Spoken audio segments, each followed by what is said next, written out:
¿Recuerdas? Tú querías ser la dueña de tu vida y que nadie decidiese por ti.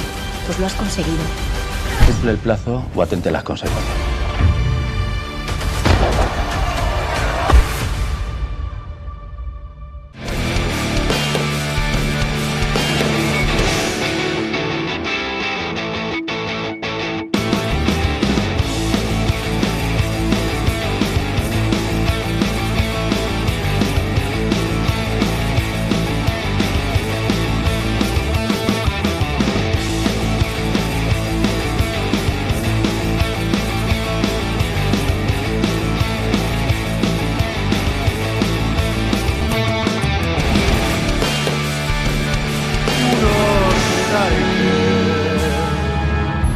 Laguntza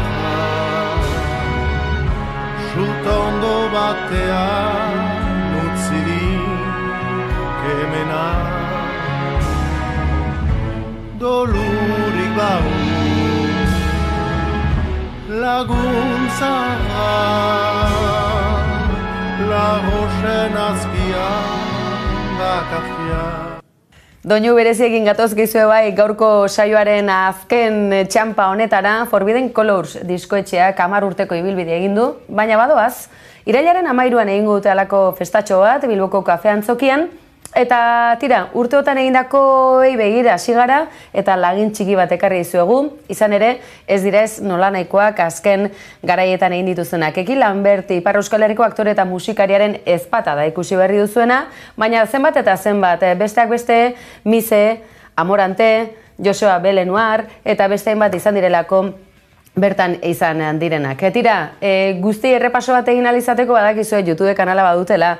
Gaur berrian badator halako artikulu interesgarri bat guzti honi buruz, eta tira, datozen hilabetetan ere berri gehiago emango dute, agur horrekin ere, azken 10 urtetako ibilbideari balioa eman nahi diotelako. Eta honekin, gu bagoaz, baina badakizue, bihar hemen ere izango gaituzuela, haze sortea zuena, ezta? Tira, geure ere bai, hor bestaldean zaudetelako egunero, mila esker. Gabon pasa, maite zaituztegu.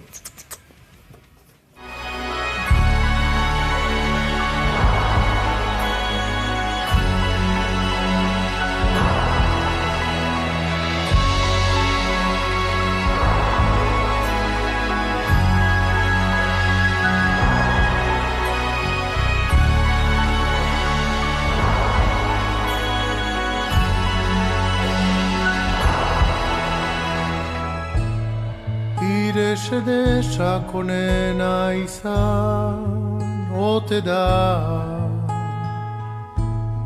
Eguzkitanik eraikien dorrea Laguntasunak oftaz ez dike kasola Betekizunez itzaltzen doa Bindarra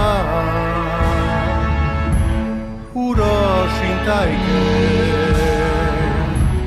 Laguntza Zutondo batean utzirik kemena Dolurik babu Laguntza Lagosen azpian bakartia ezpata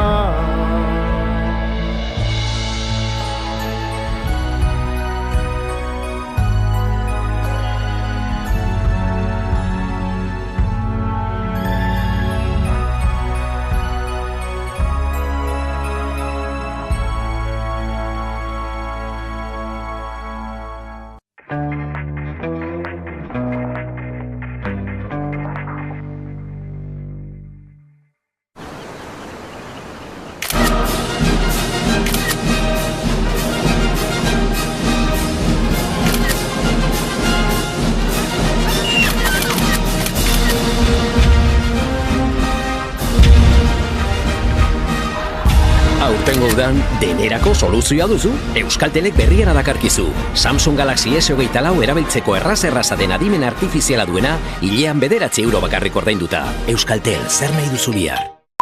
Gorputzarekin jarraitzen dugu. batzutan txaloekin, eta batzuk ite dute hobeto, besteak baino. Erritmoa! Bai! Bere ikurrak baten antza dauka, eta Europar Batasunean asko erabiltzen da txampona. Jarioka, asmatu hitz ezkutua, kontuz hitz debekatuekin.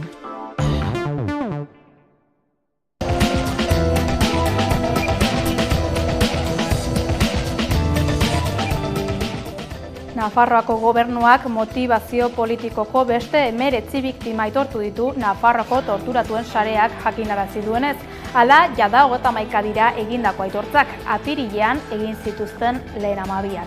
Biktimen artean zenbait torturatu kasu daude, gutxienez 5. Iruñeko udala torturak aitortzearen inguruko mozio bat eztabaidatzen ari zen bitartean, udaletxe aurrean agerraldia egin du Nafarroako torturatuen sareak, erabakiaren berri emateko eta jakinarazi du aitortza jaso dutenen artean daudela Garbine Urra, Iker Moreno, Iker Aristu, Mikel Didiez eta Oian Ataun. Horiek guztiak torturatu egin zituzten Espainiako poliziak eta Guardia Zibilak atxilotu zituztenean 2005-tik 2011 bitartean.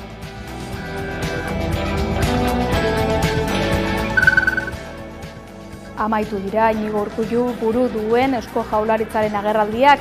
Etzi Imanol Pradales hautatuko dute lehendakari Eusko Legebiltzarrean EAJaren eta PSEen gehiengo absolutuari esker, eta gaur azken gobernu kontseilua egin dute amaitu den legealdian aritu diren sailburuak.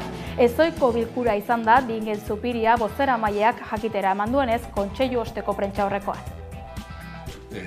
Gaurko gobernu batzordearen bilera ezoikoa izan dela.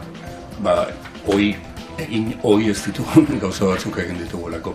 Eta gobernu batzordea bukatuta, lehendakariak esker honezko hitzak izan ditu, gutariko guztiontzat. Eskertu dugu eman diogun babesa, eta eskertu dugu egin dugun lana, esanaz, gure ustez, Euskal Gizartearen onerako izan den lan bat izan dela. EAJaren eta PSEren barne egiturek onartu dute bi alderdien arteko koalizio akordioa sinatzea, jeltzaleek aho batez eta sozialistek militantziaren 96%ko babesarekin. Bihar sinatuko dute gobernu akordioa Andoni Ortuzar, Euskadi Buru Batzarreko presidenteak eta Eneko Andueza PSeko idazkari nagusiak. Peio Txandiano, EH Bilduko lehendakari gaiak funtsezkotzat jo du erabakitzeko eskubidea euskal estatus politiko berrian jasotzea. Horrekin batera abertzalearen arabera legegintzaldiaren lehen urtean martxan jarri beharko litzateke. Gainera, hautagaiak Imanol Pradales EAJ-PNVko hautagaiari bere gobernu programa aurkeztu ez izana leporatu dio, horrela investidura tramite hutsa bihurtuko dutela gaineratu. Eta horrekin gure ustez mahai gainean jartzen duguna da momentu honetan behar dugun eraldaketa nazional berri baterako planteamendu bat. Hartu dute erabakia, duguna Iruñeko udaldantza taldeko Aritzi Ibañez zuzendariak, Itxaso Martínez de la Pera dantzariak eta Angel Arana lehendakariak botako dute 2024ko San Ferminak hasteko txupinazoa.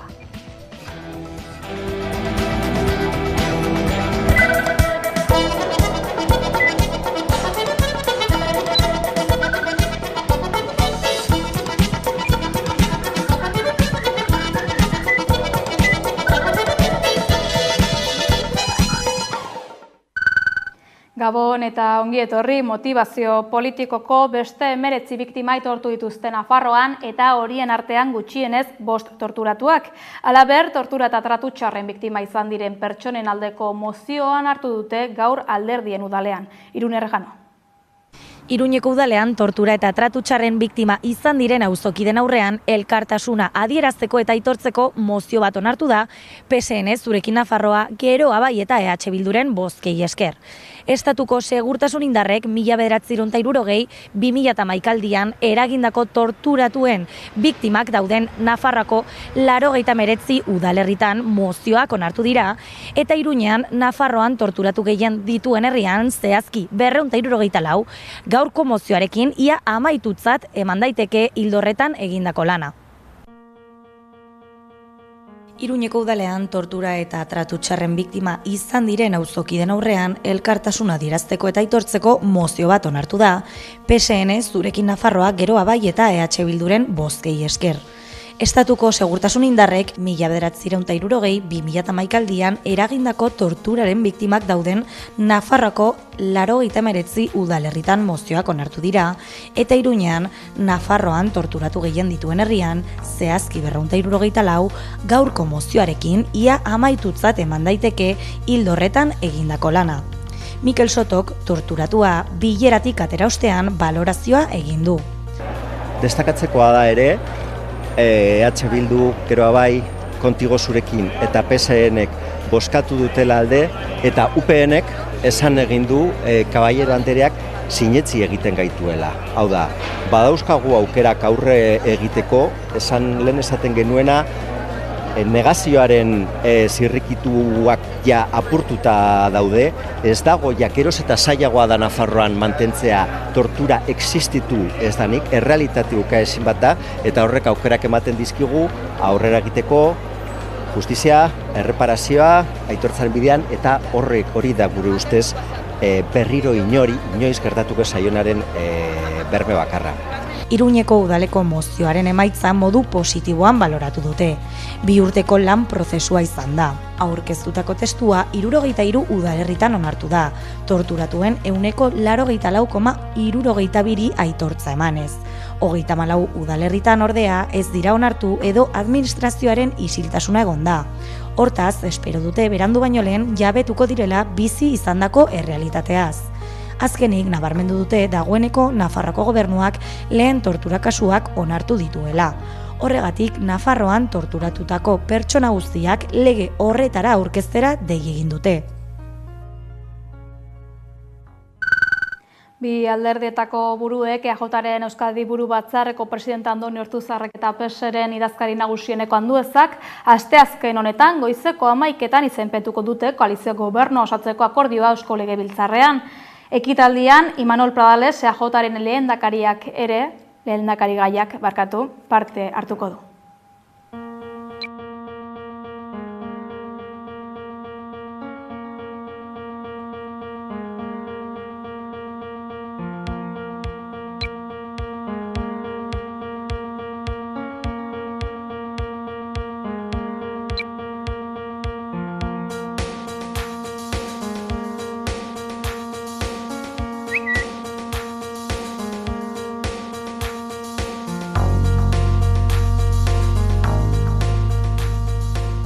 Lan gabiltza eta hurrengo egunak oso garrantzitsuak izango dira azkenengo ikuituak emoteko, baina bide honetik goaz eta heltzen ari da eguna, ezta? Osea, oso pozik eta oso ondo.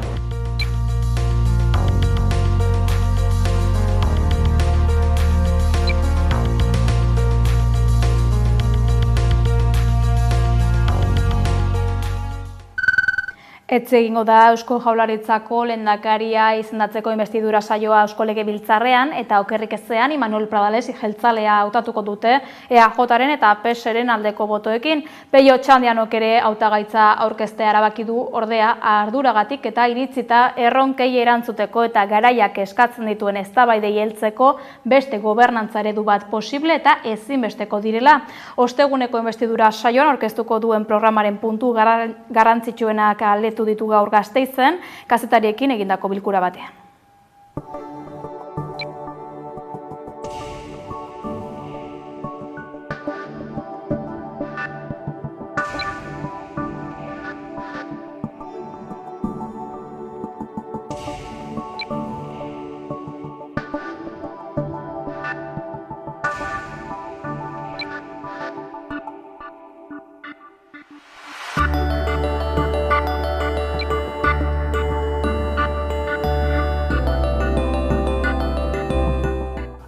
Eta horrekin gure ustez mahaigaina jartzen duguna da momentu honetan behar dugun eraldaketa nazional berri baterako planteamendu bat.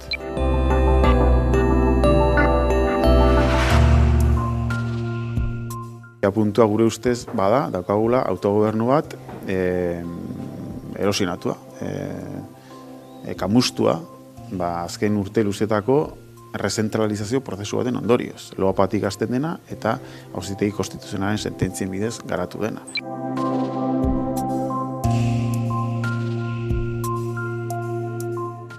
Bukatu behar dela azken urteetan eraiki den bezeria sarearekin. Nik uste dut gure sistema instituzionalen gaitasunak ere lastatzen dituena.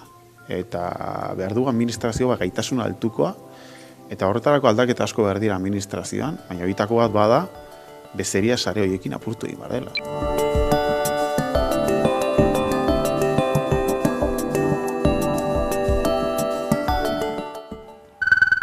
Fronte Popular berriak Ipar Euskal Herriko 3 hautesbarrutietan izango dituen hautagaiak aurkeztu ditu ofizialki. Baiona iparraldeko Breuer langile auzoan elkartu dira ezkerreko indarren arteko bateratze historikoa goraipatzeko.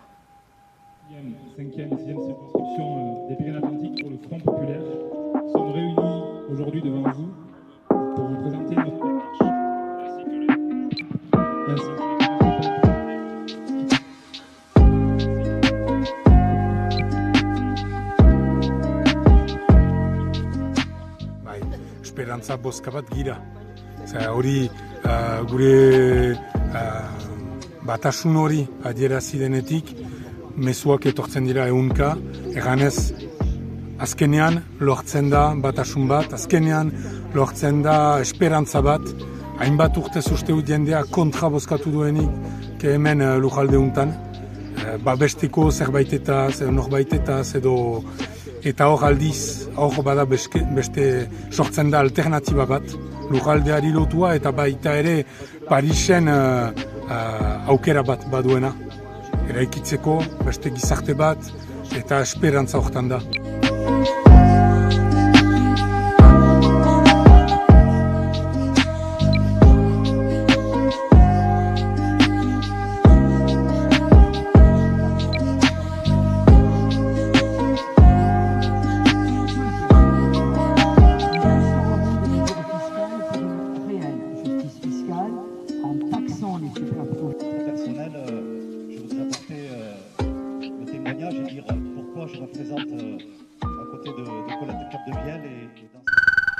Herriko etxearen bestelako gidaritza bat nahi dutela adierazi dute herritarrek Beskoitzeko bozenleen itzulian.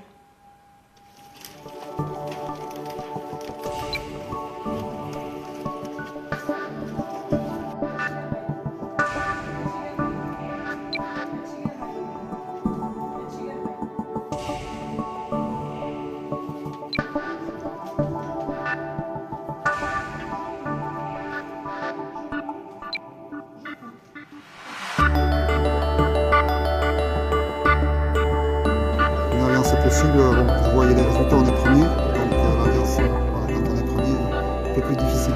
Mais voilà, la porte n'est pas fermée, à nous à échanger avec le groupe. Alors, je représente le groupe, mais j'ai décidé de passer.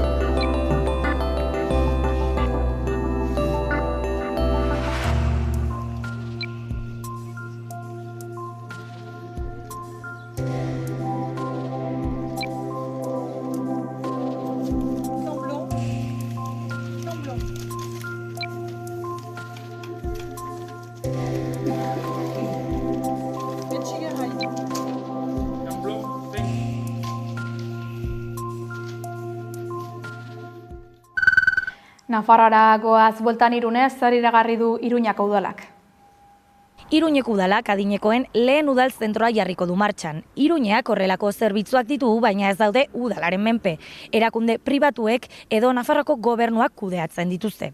Iruñeko etxebizitza eskuragarrien udal plan berriak 1.200 eta 1.600 etxebizitza babestu artean sustatu nahi ditu. Arrotxapean izanen da zentro berri hau Carmen Baroja Nesikaleko 21. zenbakiko eraikinaren beheko solairuan. Eta 28 plaza izanen ditu. 475.000 euroko aurre kontua izango du egokitzapenak eta obrak aurten astea aurre ikusten da. 2025erako amaituta egon dadin. Iruñeko udala Arrotxape auzoan adineko pertsonentzako eguneko zentro berri bat sortzeko lanean ari da. Proposamenaren arabera, Carmen Baroja Nesikaleko 21. zenbakiko eraikinaren beheko solairuan eginen da, eta 28 plaza izanen ditu. Iruñeko udalak adinekoen lehen udal zentroa izango litzatekena sustatu nahi du. Iruñeak horrelako zerbitzuak ditu, baina ez daude udalaren menpe, erakunde pribatuek edo Nafarroko gobernuak kudeatzen dituzte. Egokitzapenak 475.505 euroko aurrekontu izango du. Aurten bertan hasi eta 2025ean amaituko diren obrekin.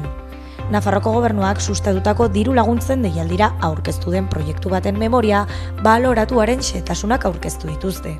Deialdia ebazteke dago une honetan. Vamos a poner en marcha el que va a ser el primer centro de día municipal público para personas mayores dependientes en Pamplona e Iruña. Yo creo que esto en sí mismo marca desde luego un cambio muy importante de qué tipo de prioridad concede este equipo de gobierno a los servicios públicos, en este caso a un servicio esencial como el centro de día para personas mayores en situación de dependencia. Horrela, handitu eginen dira, 65 urtetik gorakoentzako gizarte baliabideak. Eguneko zentroa mendekotasun egoeran dauden pertsonentzat da. Zerbitzu hori establezimendu espezifiko batean ematen da. Egunean zehar, oinarrizko behar pertsonalei, terapeutikoei, errehabilitaziokoei eta soziokulturalei arreta eskaintzeko. Ohiko ingurunean egotea erraztuz eta zaintzaileei lagunduz.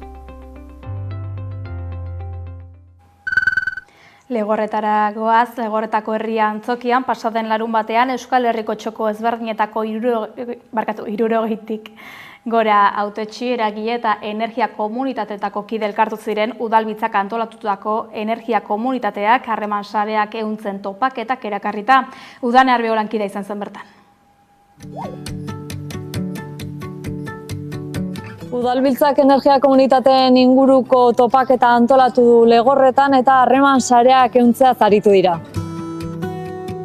Oan dela hilabete batzuk Antzuolan energiaren inguruko topaketa batzuk antolatu zituen Udalbiltzan, handik energia gida sortu zen, eta han ikusi zen baita ere energia komunitate desberdinek, behar desberdinak zituztela gestioari begira.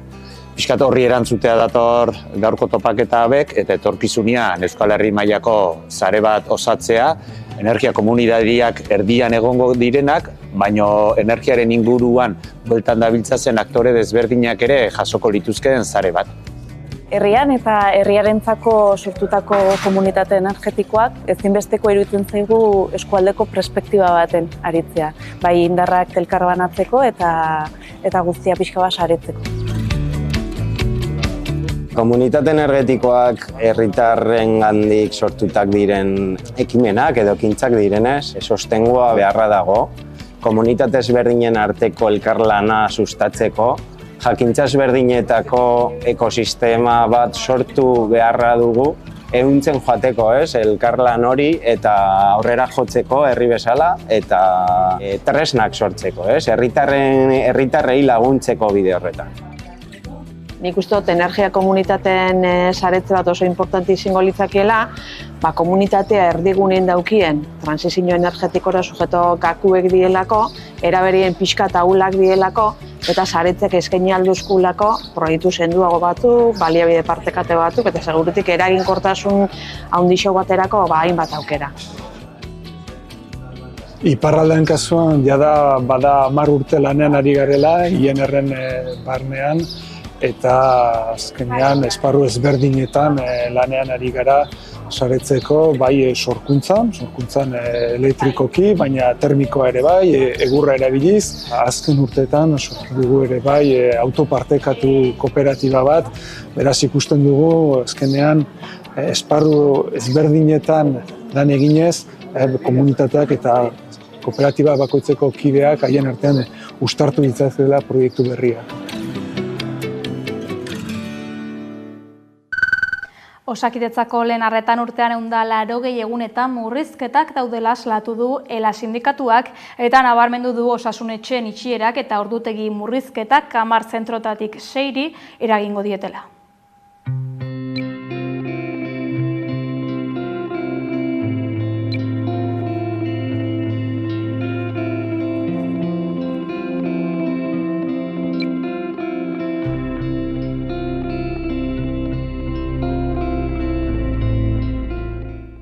Ikusten duguna da, gero eta murrizketak gehiago aplikatzen ditula, zentru gehiagotan, ikusten dugula ere murrizketa hoien denboraldia edo epea gero eta luzeagoa dela.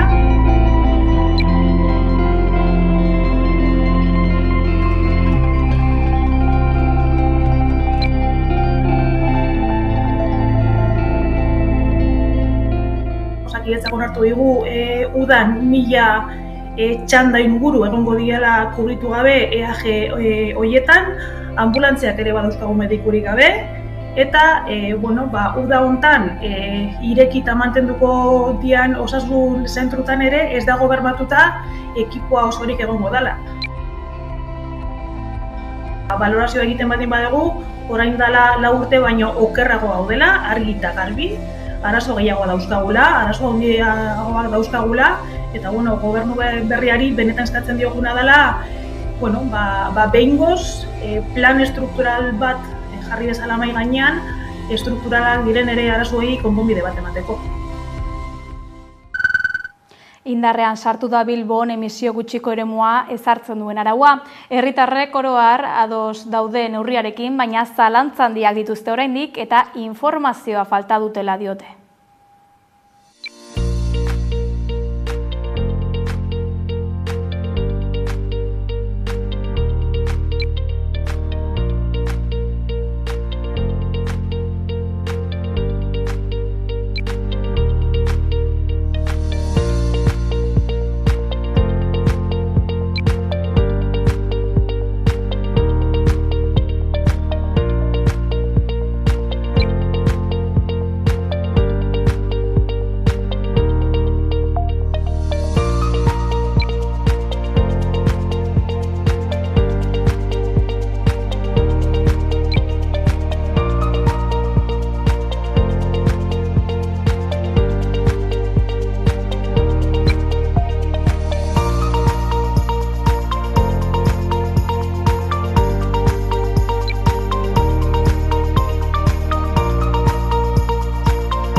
Hezkuntzan hainbat herritar eta eragilek agerraldia egin dute salatzeko Nafarroako gobernua oztopoak jartzen ari dela Oibarren D-ereduko haurreskola irekitzeko.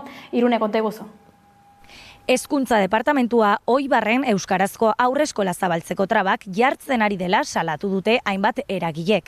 10 familiak haien 1 eta 3 urte arteko seme-alabak D-ereduan aurre matrikulatuko dituzte, baina Jimenoren departamentuak euskarazko lerroa zabaltzeko baimena ukatu du. Hala salatu dute hainbat herritarrek eta eragilek herriko plazan. Hezkuntza departamentuari eskatu diote bere alarditzala 2024-2025 ikasturterako haurreskola martxan jarriko dela bermatzeko behar diren neurriak eta erabakiak. Oibarko familiak eta bizilagunak udala Nafarroko hainbat gizarte eragile sortzen elkartea eta hizkuntza eskubideen behatokia elkarrekin atera dira prentsaren aurrea Nafarroko gobernuko hezkuntza departamentuaren jarrera salatzeko. Hain zuzen ere azaldu dutenez, euskarazko irakaskuntza oztopatzen ari dira herrian, ez dutelako modurik jarri D-ereduko haurreskola bat zabaltzeko. Proiektu hau ongi pentsatu eta hausnartutako zerbait izan da. Apustu serioa eta errealista. Oibarren jaiotza tasak izan duen gorakadari biztanleria finkatzeko landa ingurunea sortzeko eta eraldatzeko beharrari, lana, familia eta bizitza uztartzeko konpromisoari eta laguntzari erantzuten diena. Eta gainera, euskaraz ikasteko eskubidea sustatzen eta normalizatzen duena. 2024ko otsailean, Oibarko udalak hezkuntza departamentura 2024-2025 ikasturterako haurreskola bat irekitzeko interesa agertzen zuen adierazpena bidali zuen, txosten txiki batekin batera. Hezkuntza departamentuko teknikariek eskatutako txosten, balorazio eta bilera guztiak egin ondoren, maiatzean baliabidea irekitzeko behar zen dokumentazio guztia aurkeztu zen, eta aurre matrikulaldi bat antolatu zen, baliabide horren babesa berresteko. 10 familiak eskatu zuten bat 3 urteko seme-alabak Oibarko haurreskolan matrikulatzea. Ekainean hezkuntza saila harremanetan jarri zen Oibarreko udalarekin, euskarazko plazen eskaintza dela eta haurreskolaren irekiera baimenik ez dutela emango adieraziz. Saileko arduradunaren arabera, euskarazko hezkuntza etapa hasiaz herrian euskaraz arraitzeko aukerarik ez dagoenez, ikastetxearen egoera baldintzatu ditzake. Aipatu behar dugu, 2017an Nafarroako Parlamentuak onartu zuela Oibar eremu mistoan sartzea. Baina hala ere, euskarazko irakaskuntzari buruz Nafarroako araudiak ezartzen duenaren kontra ari dela hezkuntza departamentua. Mendigorria, Larraga, Lerin eta orain Oibar. Azken urteotan, hezkuntza departamentuak Nafarroako eskualde batzuetan euskararen irakaskuntza berariaz sustatu beharrean, aitzakia desberdinak jartzen ari da euskararen irakaskuntza geldiarazteko edo baldintzatzeko. Beraz, hezkuntza departamentuari eskatu diote 2024-2025 ikasturterako haurreskola martxan jarriko dela bermatzeko behar diren neurriak eta erabakiak har ditzala lehenbailen. Arabako bat txartela Bizkaiko garraio publiko osoan erabili ahal izateko Bizkaiko garraio partzuergoak beste aurrera pauso bat eman du. Zehazki gaurtik aurrera erabiltzaileek txartela baliatu ahal izango dute Bilbobus, Bizkaibus zein Etxebarreko, Erandioko, Barakaldoko, Leioako, Sopelako eta Galdakaoko autobus zerbitzuak Bizkaiko Zubikoa, Artxandako funikularra eta Ereagako igogailua erabiltzeko.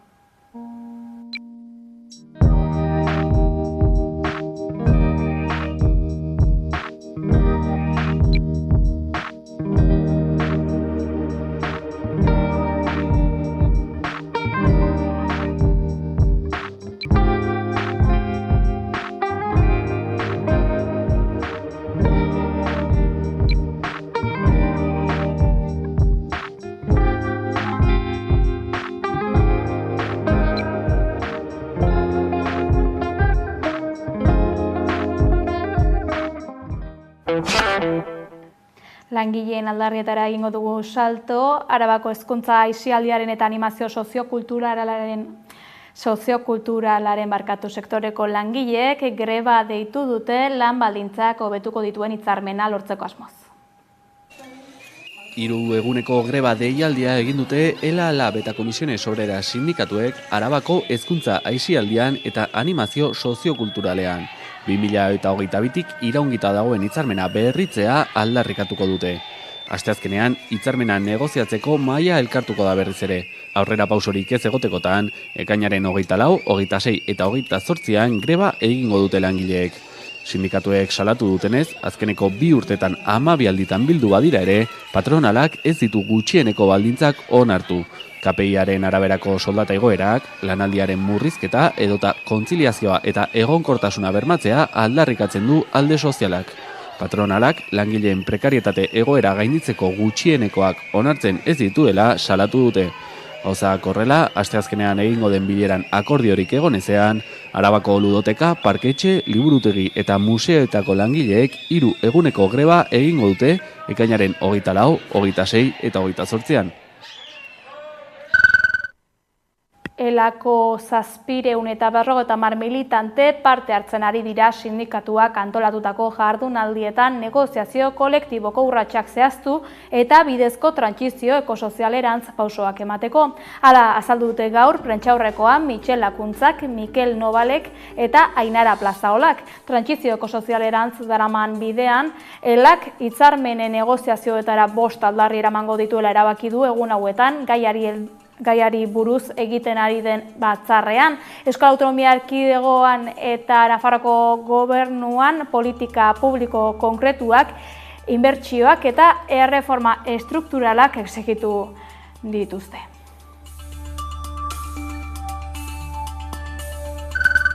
Garai batean da omen zen itsasoko Alegi auzoan sindikatoa izeneko denda bat Elizaren alboan orduko baserrietan beharrezkoak ziren salgaiak zituena. 61 urtez egon zen zabalik desagertu zen arte.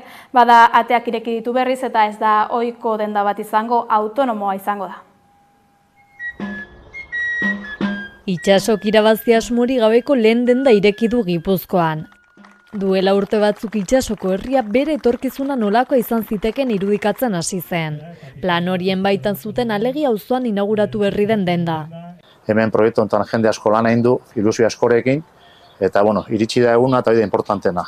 1992an desagertu zen sindikatoa historikoa berreskuratu dute tokiko ekoizleek eta kontsumitzaileek partekatutako proiektuarekin.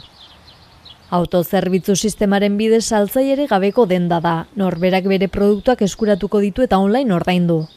Herri ekimenez eratu dute saltokia, tokian tokiko produktuak erosi eta kontsumitzeko. Era berean ekoizleekin harreman zuzena dute herritarrek. Bai ekoizleen lana nun bukatu eta bentzet nun plazaratu aukera bat izatea, eta baita ere, bertako bazkidek nun erosi, bertako gauza eta azkenen norberan konfiantza duen jendekin lanen elkarren jartutea.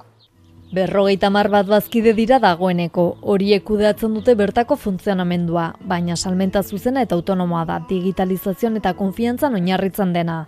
Herri txikietako biztanleek zerbitzu ahalik eta eskuragarri izateaz gain, elikagaiak ere ahalik eta gertuenekoak eta osasungarriak izateko eskubideaz dihardugu. Dendan eskaintza handia dute, itsasoko txahal eta arkume haragia, eztia, ogia, frutak, zukuak, portzelana artisautza, behi eta ardi esnea emakumentzako arropa eta zeramika dituzte salgai. Dena den establezimendu txiki baina xarmangarri honetan ere eros daitezke oinarrizko produktuak, hala nola gaietak, lekaleak, arroza eta pasta besteak beste. Eta erosketa bakoitzeko ekoizle eta hornitzaileek zuzenean jasko dute dagokiona.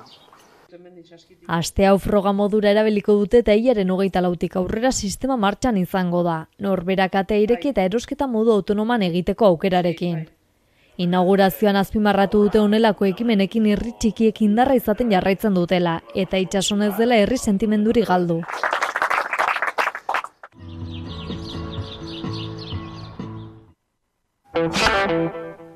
Nazioartean natura leheneratzeko legea onartu du Europar Kontseiluak blokeoa gaindituta.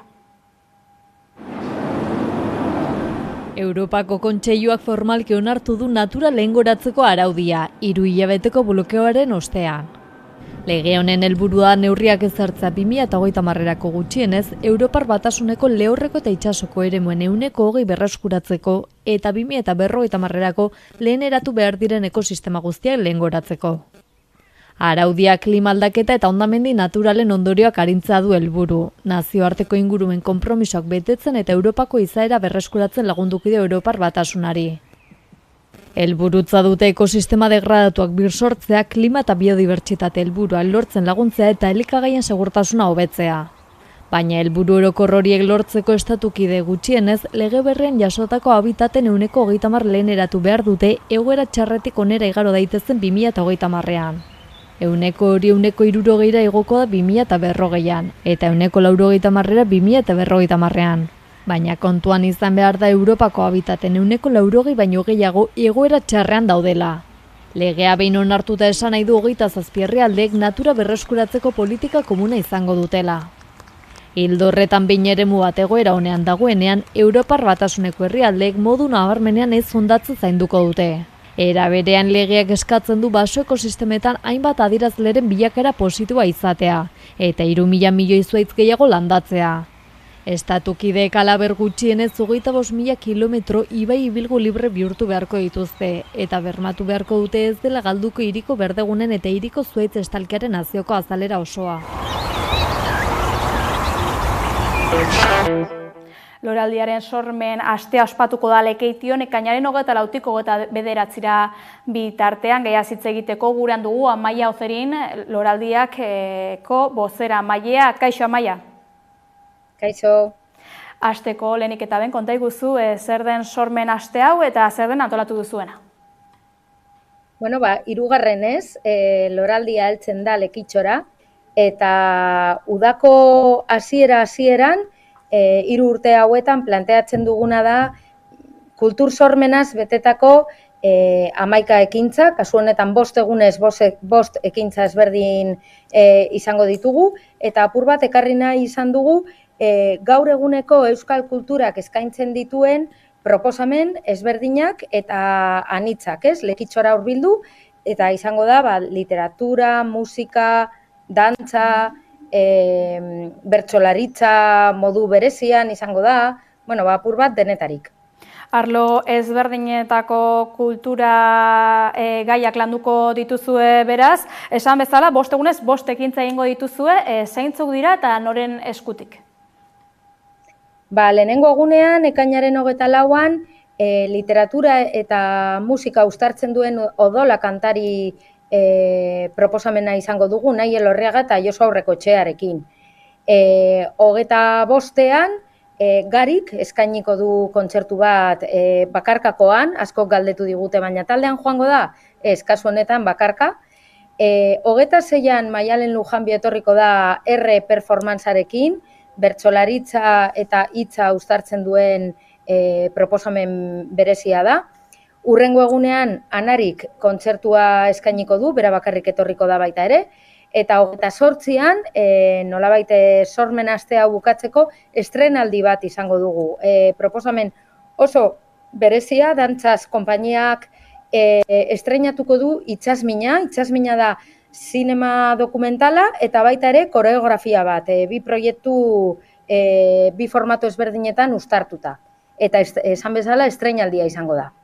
Nori zuzendua dago sormen aste hau? Konta iguzu. Parkatu? Nori zuzendua dago sormen aste hau? Publiko orokorrari, kasu honetan erakarri nahi dugu Lekitzarrak noski jakina, baina baita ere inguruko herrietatik animatu nahi ditugu hurbildu daitezela Lekitzora, eta nola ez, publiko heldua, baina baita ere gazte publikoa, badaude proposamenak beraientzako pentsatuta daudenak, eta dantzako ikuskizunean adibidez, interesgarri izango da ere familiak etortzeko. 3. edizioa duzue aurtengoa esan berri duzun bezala, nola baloratzen dituzue aurreko edizioak eta alderatuz, nobedadekin dator edizio berri hau? Nobedadeak ikuskizun guztiak beti izaten dira ezberdinak, saiatzen gara loraldiaren espirituari jarraituz, disiplina anitzak uztartzen eta proposamen anitzak baita ere erakusten, eta apur bat denetarik egotea, eta 2 urte hauetan balorazioa oso ona izan da, gainera hori, uda hasten denean, lehenengo aurten inoiz baino gehiago gainera, lehenengo eguzki izpiekin eta lekitxotaz gozatzeko aukera paregabe hori, aurten barruan izango dira ekintza guztiak, beste 2 urtetan kalean egin izan ditugu baita ere, eta ikusgarria izaten da, euskal kultura talakon adibidez ikustea edo, eta balorazioa esan bezala oso ona.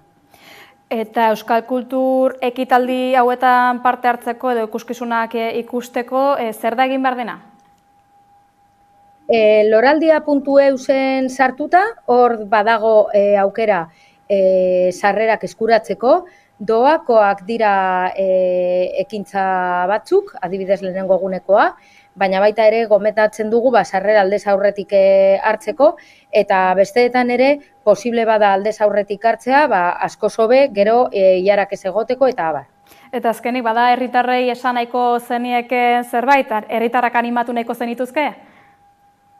Aprobetxatzea aukera hau, punta-puntako sortzaileak eta erreferenteak diren sortzaile batzuk ikusteko aukera paregabea delako, Maialen Lujanbioren ekintza adibidez sarrerako gortu dira jada, baina besteetan oraindik badago aukera eta animatu daitezela. Loraldiaren sormen asteko nondik norakoak jasota, gurtzea besterik ez egu falta, 1000 esker Amaia sormen aste hau aurkeztearren. 1000 esker zuei. Kultura gaiekin jarraiki Araban aurkeztu dute Gasteizko jaietako kartela. Ikusi. Amaia Arrazolaren Zeledonen jaitsiera ilustrazioa iragarriko ditu 2024ko Gasteizko Andramari Zuriaren jaiak. Kartel lehiaketara aurkeztu diren 37 lanen artean hautatua izan da gasteiztar ilustratzailearena, jaietako elementu guztiak biltzen dituena. Gasteizko jaien kartela prest dago. Kolorez beteta dago eta Andre Zuriaren jaien elementu guztiak jasotzen ditu.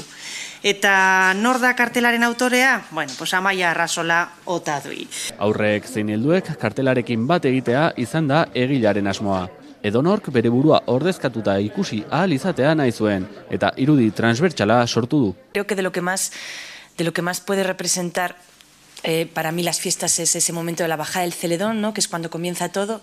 Y en el cartel quería hacer pues, un diseño bastante transversal en el que pudiera entrar gente, pues, como desde gente más joven, como puede ser igual mi hija, hasta gente más senior, como pueden ser mis padres, ¿no? Que al final todos forman parte un poco de las fiestas de Vitoria. Y es lo que he querido representar ahí dentro. Hay un poco una mezcla, un totum revolutum de todo lo que te puedes encontrar en fiestas, ¿no? Abuztuaren 4 eta 9 bitartean izango dira Gasteizko Andramari Zuriaren jaiak. Ekimenak hori bai 2 egun lehenago abiatuko dira. Abuztuaren 2an, Elisa Arrueda poetak maiatzean zikloaren sortzaileak emango duen pregoiarekin. Jai herrikoiekin jarraituz batoz San Juanak, Leioan esaterako ekainaren 20an hasiko dira. Ekainaren 20an txupinaren jaurtiketak hasiera emango dio 2024ko Leioako jaiei. Programazio zabala eta anitza eskainiko da, adin eta gustu guztietara moldatuko dena. Gainera, herritarren segurtasuna bermatzeko neurriak indartu dituzte aurten. Gureak beti izan direz eta izan behar direz gozatzeko jaiak. Askatasunez eta ondo pasatzeko jaiak. Lagunekin, familiarekin eta kuadrillekin. Bizikidetzatik, errespetutik eta hezkuntzatik abiatuta. Ez dugu nahi ezerk, ez da inork ere, herrian urteko eguni politenetako bat izan behar dauana eta izango dana lausotzea. Segurtasun operatiboa diseinatu du udalak, 100 agentek, udaltzainak eta ertzaintzak osatzen dutena. Jaietan zehar egongo dira edozein motatako liskar, delitu edo gizalegearen aurkako jarrerak ekiditeko. Poliziaren presentzia areagotuko dugu kalean. 17 jai gunetan eta udalerri osoan zaintza indartuko dugu. Kontrolak egingo dugu. Istiluak saihesteko, botilloia sustantzia estupefazienteak eta kontsumorako beharrez diren beste hainbat sustantzia saihesteko. Agenteek hainbat bete behar burutuko dituzte. Establezimentuek 18 urtetik beherako gazteei alkoholik saltzen ez dutela kontrolatuko dute. Kaleko salmenta zainduko da, trafikoko ertzaintzaren unitateek segurtasuna bermatuko dute herriko sarrera irteeretan alkoholemia kontrolak eginez eta ostalaritza lokalen izteko ordua betetzen dela zainduko dute. Gune morea, deiturikoa, martxan jarriko dugu ere. Goizalde guztietan, bulebarrean bertan eta telefono bidez etengabe. 24an bukatuko dira kontzertuz, ekimenez, euskal kulturaz eta herri kirolaz jositako 2024ko Leioako San Juanak. Martxan dago Arabako plazetan, Arabako kale arteen zirkuituaren 4. edizioa, ez galdu. Antzerki, pailazo, zirku eta dantza ikuskizunak eramango ditu Arabako plazetan zirkuitoak lurraldeko 34 herritara. Ekaina eta iraila bitartean izango da programa honen 5. edizioa. Osotara 34 ikuskizun burutuko dira, bat herri bakoitzeko. 20 talde inguru arituko dira jarduera hauen baitan, horietako 13 arabarrak izanik. Aurtengo edizioa gainera berrikuntzekin ailegatu da. Eta aurten, ikusi dugu pixkat berezi izango dela, lehendabiziz dantza vertikala egongo delako herrialde baten, ustut izarran dela, aurten betare lehendabiziz instalazio berezi bat egongo delako Mama Krearena, 2 orduko instalazioa da, zehozer orain arte egin ez dana Arabako plazetan, eta baitare saridun talde batzuk egongo dira, zangoango bezalakoak edo teatru edo trapuzarra bezalakoak. Artekale eta Foru Aldundiak elkarlanean antolatutako programa da Arabako plazetan. Ekainaren hasieran abiatu zen eta hurrengo ikuskizunak hilaren 23an izango dira, Lukianon, Agurainen eta Izarran. Programazioa irailaren 28an amaituko da Bastidan, Mama Krea konpainiaren desiderata ikuskizunarekin. Araban segiz musikaren eguna ospatuko dute ostiral honetan. Gasteizko Udal Musika Banda, Luis Aramburu Musika Eskola eta Folklore Akademiaren kideek bat egingo dute ostiralean musikaren eguna ospatzeko. Osotara, 185 musikari inguru bilduko dira antolatu diren ekimenetarako. 1991 urtean, Jacques Lang, Frantziako ministroak musika eguna sortzeak proposatu zuen. Eta gaur egun munduko 120 herrialdetan ospatzen da. Gasteizen, Luis Aranburu Musika Eskola, Folklore Akademia eta Udal Musika Banda ekintza batzuk adostu ditugu. Luis Aranburu Musika Eskolaren ikasleak izango dira egunari hasiera emateko arduradunak, arratsaldeko 6:00 aurrera. Joderasik eta konboak parte hartuko dute, 8 konbo daude eskolan, izango dira 2 ez 3, ez dakigu segurren indizien bat, baina hori izango da gure parteatzea eta kalejira musika banda. Gasteizen dago oso musika banda jatorra, oso musika banda ona, gure udal musika banda, baina baita eskolan daukagu beste ikasleen banda musika bat. Udal musika banda uraren lorategi sekretuan egongo da, Txato Martin eta Maider Legarreta abeslariekin batera. Kontzertu oso emozionantea, hunkigarria eta da baseo zer ospatzeko da musikaren eguna. Orduen, nire nik ostiralean eukin nahi dudan jarrera da disfrutatzea, publikoak gurekin batera disfrutatzea, kantatzea, txaloak emotea. Udal Folklore Akademiaren kideek itxiko dute eguna dantza plazan ekimenarekin. Gasteiztarrei dantza egiteko gonbita luzatuz. Egun horretan, gu egia esan herri musikan zentratzen gara, herri musika eta dantzan, erro tradizionaleko musika instrumentu guztiak eta dantza tradizionala, euskal dantza, eta hori eramango dugu kalera. Musika kalera aterako dute 3 eragileek. Musikaren eguna Gasteizko hiritarrekin batera ospatzeko asmoarekin. Besterik ez gure aldetik, bihar izango gara bueltan berri gehiagorekin. Atzo, Eider Gotxi Guggenheim Urdaibai Stop plataformako kideare eginiko elkarrezketarekin agurtuko gara ongi izan. Eta jarraian, Bizkaiko Foru Aldundiak eta Guggenheim Fundazioak Urdaibai inguruan eraiki asmo duten Guggenheim Museoaren 2 egoitzetako bat Gernika Lumon dagoen Dalia enpresa zarraren orubean proiektuatua dute. Enpresa honen eraisketa lanak eteteko eskatu du Guggenheim Urdaibai Stop plataformak. Gaia hitz egiteko gurean dugu Eider Gotxi plataformako bozeramailea. Ongi etorri, Eider. Arratsaldeon. Arratsaldeon bai, Guggenheim Urdaibai Stop plataformako kideak zabaldu zenuten fabrika hori eraisten ari direlaren berri, komunikabideei bidalitako bideo eta mezuen bidez. Lehenik eta behin, zein fabrika mota da hau, zer da bertan egin nahi dutena eta zer salatzen duzue?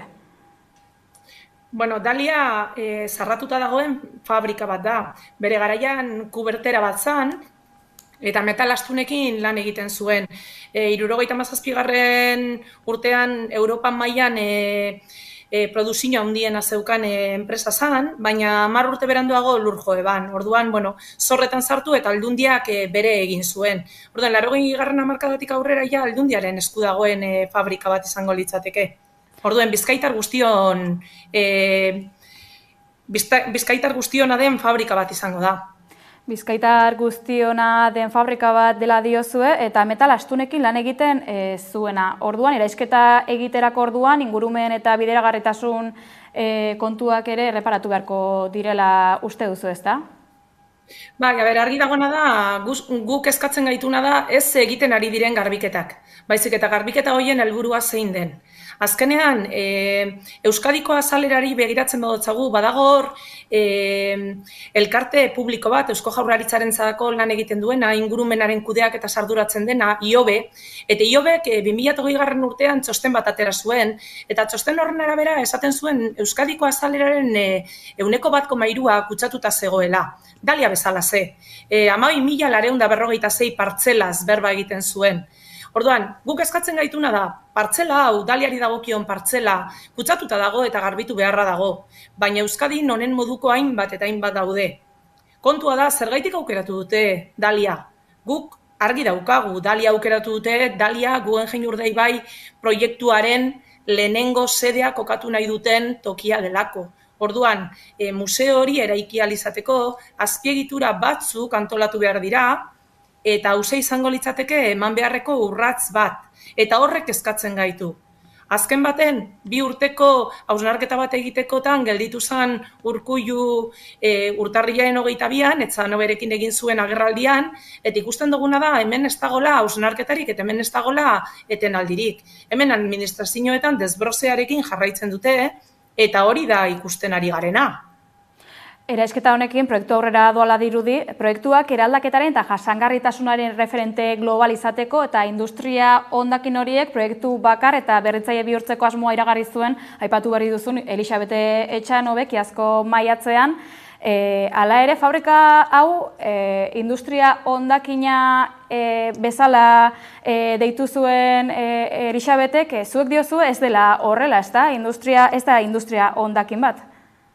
Bueno, guk ez daukagu horretarako gaitasunik, ez da? Baina gu bai fidatzen gara Euskal Herrian dagoen elkarte bataz, eta elkarte hori da ABIOP, Asociación Vasca de Patrimonio Industrial y Obras Públicas. Eta hemen hainbat aditu daude, eta aditu hauen arabera, eraikin hau ondare industriala izan beharko litzateke, eta gainera gure historia ekonomikoaren seinale eta ikur izan beharko litzateke. Orduan, guk horri heltzen diogu. Hauek adituak badira eta hori esaten badute zergaitik ez zaie kasurik egiten.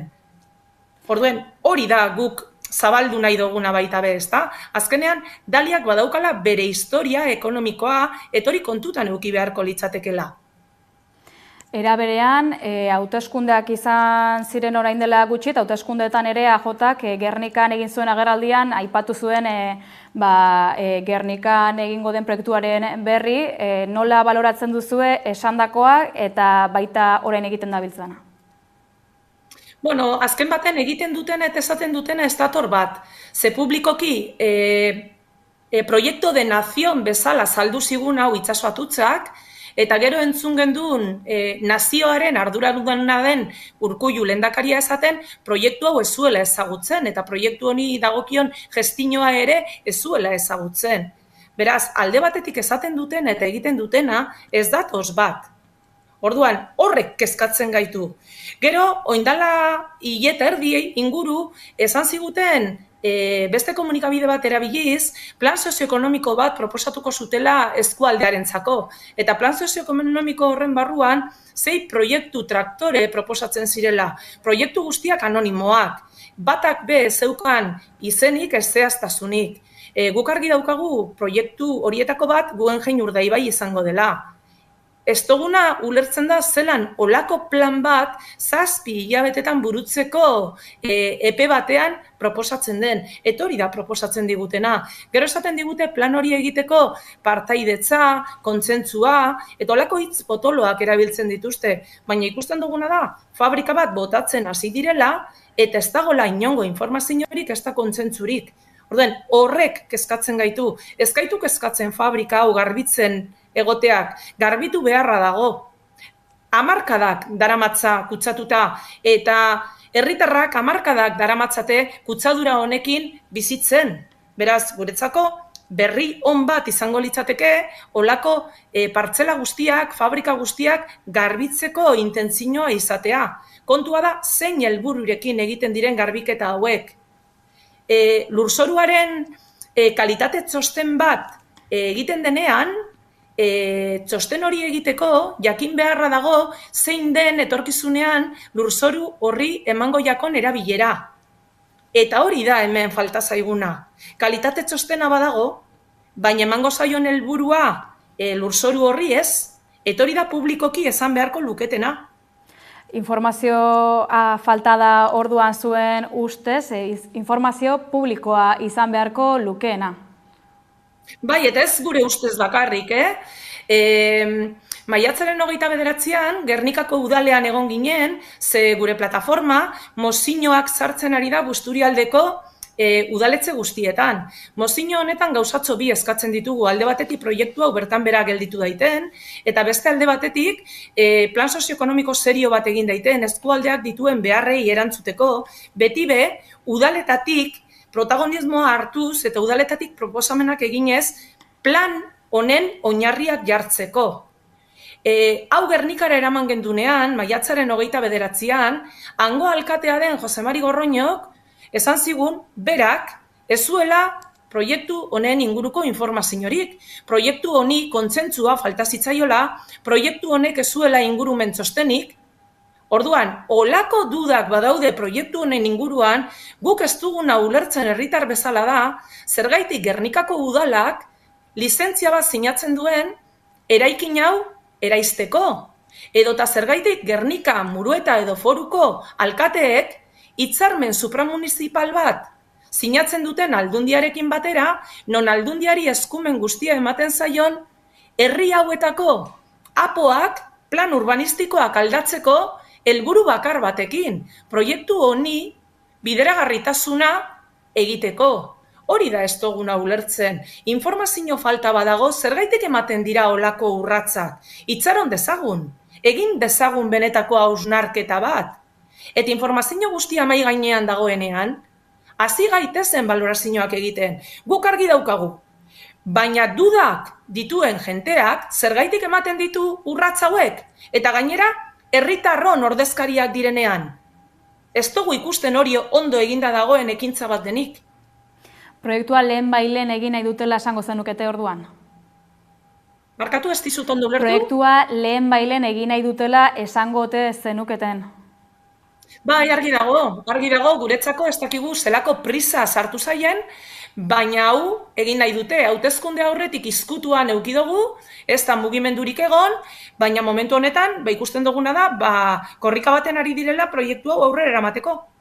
Egoeraren aurrean, hainbat dira pasaden astean zuen protestara batu ziren plataformak, zaindu dezagun Urdaibai, Guggenheim Urdaibai stop, Guggenheim ez, guzki talde ekologistak, besteak beste, dozenak herritar zarete Guggenheim Urdaibai proiektua eteteko eskatzen duzuenak, nola baloratzen duzue hau? Busturialdean hau kezka handia sortzen duen proiektu bat da. Kontutan eduki behar duguna da, Busturialdeak momentu honetan ez daukala egoera ona, eta bertan bizi garenok hau ezagutzen dugu, guretzako ez da berria. Orduan, badakigu zeintzuk diren gure eskualdeak dituen arazoak eta beharrizanak. Orduan, ikusten duguna da, proiektu honek beharrizan hoiei ez diela erantzungo. Orduan, proiektu honetan inbertitzen dena, beste hainbat proiektutan guretzako beharrezkoak izango liratekeen proiektuetan, ez da inbertituko. Eta hori da ikusten duguna, hemen sartzen den diru publiko guztia, beste proiektu batzuetatik kenduko dugu. Edo beste proiektu batzuetan ez dugu inbertituko. Eta horrek eskatzen gaitu, ze gure eskualdeak beharrizanak ditu. Orduan, kezka zabala da Busturialdean. Horregaitik olako ekintzen aurrean, jente, elkarte, plataforma asko dira erantzuteko prest daudenak. Eta hori guretzako ona da, argi dago, ona da. Ekonomian eta baita jasangarritasunean ere eragin zuzena duelako, zehazki. Bada, egoera kontuan izan da, zein izango da zuen hurrengo pausoa? Eraisketa lanak amaitu berri dira eta proiektuak aurrera jarraituko du. Zer da egingo duzuen orain?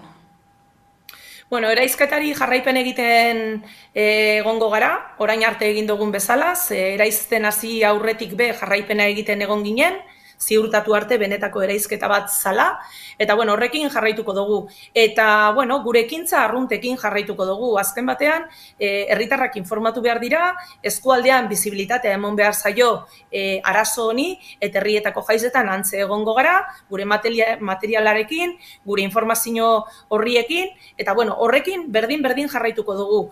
Eta gertatzen diren aldaketa administratibo guztiei erantzuten jarraituko dugu. Ez dugu ahaztu behar, plataformak Audientzia Nazionalean demanda bat jarri diola, adibidez, kosta legearen murrizketari.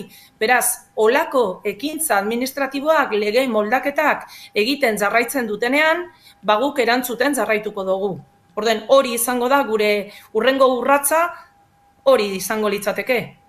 Guggenheim Urdaibai proiektuaren inguruko berri gehiagoren zain izango gara, esker mila Eider Gotxi, Guggenheim Urdaibai stop plataformako bozeramailea. Eskerrak zuei ahotsa ematearren herri plataforma bati.